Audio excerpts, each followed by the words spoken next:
last video I said I was going to get a lot of work done on my Mustang Cobra. So here are the parts that I have so far. I have pretty much everything except my Maximum Motorsports coilovers, which will be shipping out sometime this week, either tomorrow or Tuesday from what they told me. And then all the rest of this is basically suspension stuff for the most part, because I'm going to try to autocross this car as much as possible. So I guess we can start with some of the front end stuff here.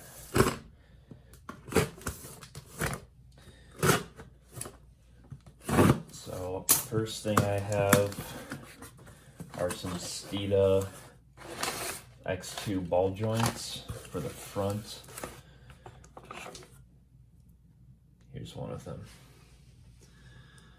So these guys have Zerk fittings at the bottom so they can be greased, and then they also help with the roll center when I drop the car. Planning to do about an inch or so, but these will help raise the roll center back into spec for the front end, which will be good for autocross, especially in the corners on braking when the weight's on the front end of the car. Nothing is wrong with the ones I have right now, but I thought this would be a good move. I'm trying to get all the suspension done at once so I don't have to get multiple alignments. New front end links from, I think, Energy Suspension. So they're the polyurethane end links for the front sway bar. And then I have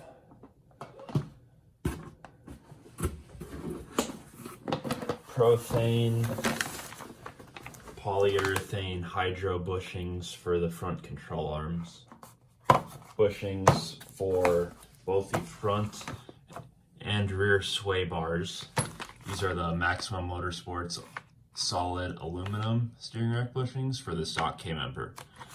At least for now, we're going to see how the stock K-member works for handling. I'm sure it'll be just fine for now.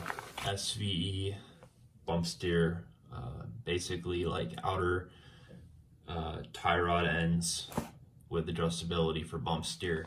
And you can use the spacers, these parts here, to adjust the Bumpsteer, and you don't have to drill out any holes in the spindle, which is why I got this kit, because I don't have to deal with that. But from everything I've read, this should be good enough. This should help with the Bumpsteer once I lower the car, just in general, because I have a lot of Bumpsteer stock. This is what connects to the tie rod.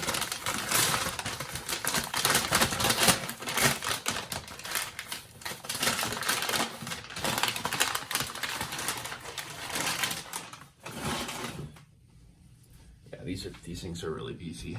So right here, this threads into the inner tie rod, and then it's adjustable. You can loosen this nut here and extend it out. So basically you want to take this piece here and adjust it so it's the same length as the stock outer tie rod end, and then you can put it in, take out the old one, screw this one in here, adjust it so the length is the way it was with the stock tie rod.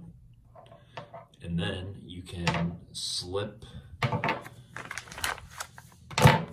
these guys right through once you undo the nuts, take the washers out, and you can stack the washers or on top or underneath this pivot, and that's how you can adjust your Bumpsteer. So you want this tie rod, this outer tie rod end, level with the control arm.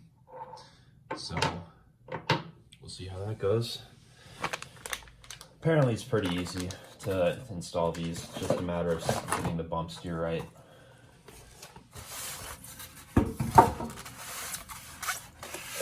So these are the 410 gear ring and pinion.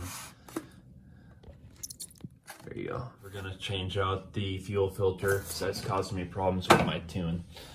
I can't get enough gas through that disgusting 20-year-old filter.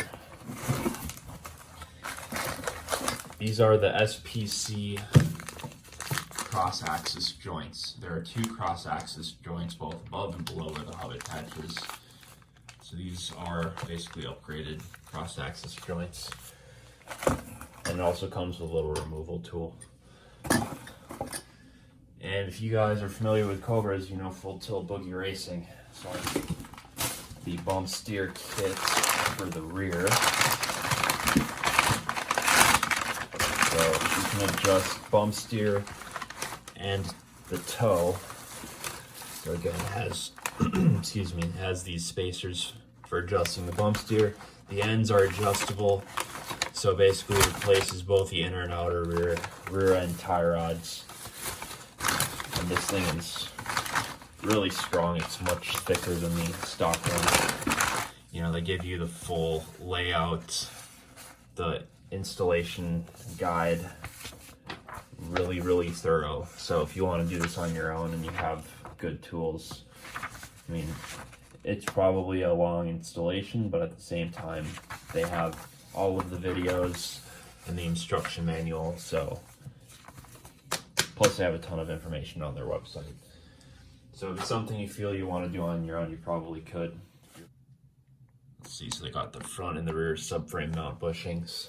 And these are, they're not polyurethane and they're not Delrin, they're something in between. So I think their goal is to go with something a little softer than Delrin, because this is like the point where all of the noise and vibration meets the chassis. So they went with something a little softer than Delrin.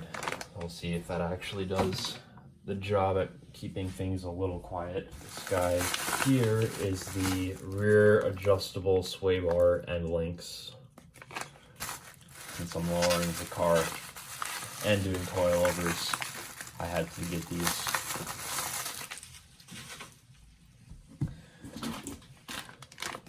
Front diff support, so these are solid aluminum.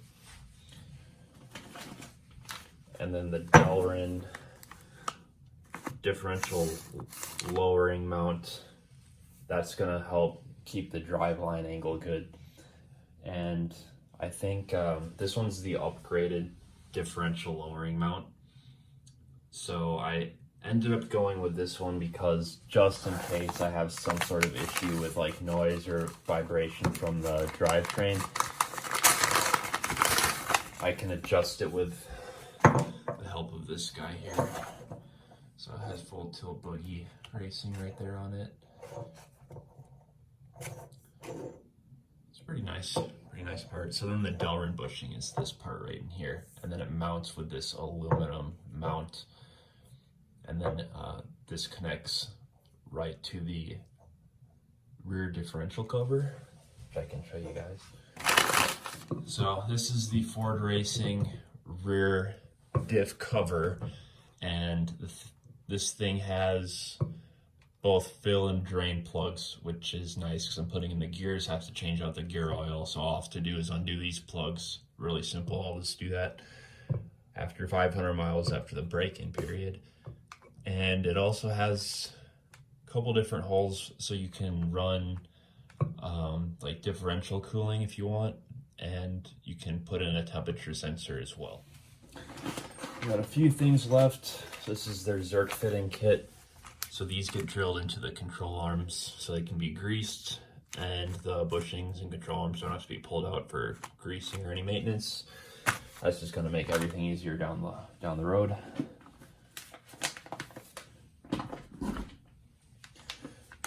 Upper control arm bushings, those are Delrin. Lower control arm bushings, both sides.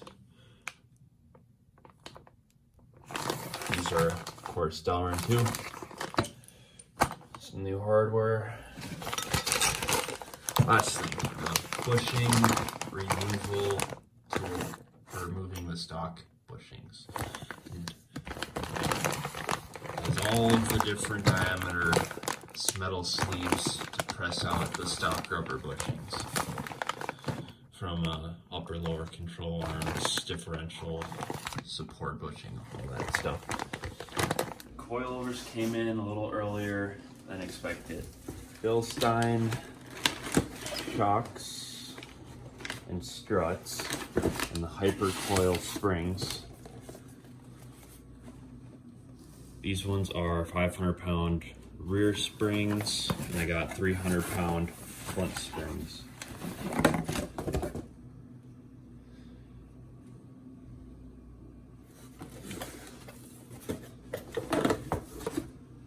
Yeah, they look like they're the same diameter, but these ones are definitely taller. 300-pound front springs. So yeah, the spring will sit up on the top here, and then this will screw into the shock mount on the body of the car. And then the spring perch will sit down here, and the spring will sit on this area. So these are the front struts of the dust boots.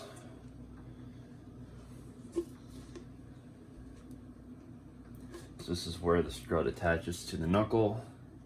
Right here, this bolts in, and then this attaches to the strut mount up top. Alright, so this is some of the hardware. The bushings for the strut and shock mounts, some washers and bolts. So these will slip right onto the shock.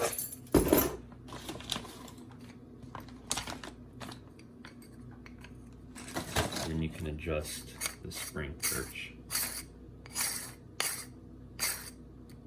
by moving this up or down. So that's probably like at least 5 inches. So that'll be plenty to adjust the ride height. So these are the main plates that bolt directly to the strut tower, and then you have a plate that sits right on top of these, and that is actually the mount where the strut slides through. And now these plates can slide over each other, up and down, left and right, to adjust caster and camber and make sure the alignment is in spec after I lower the car and put these coilovers in.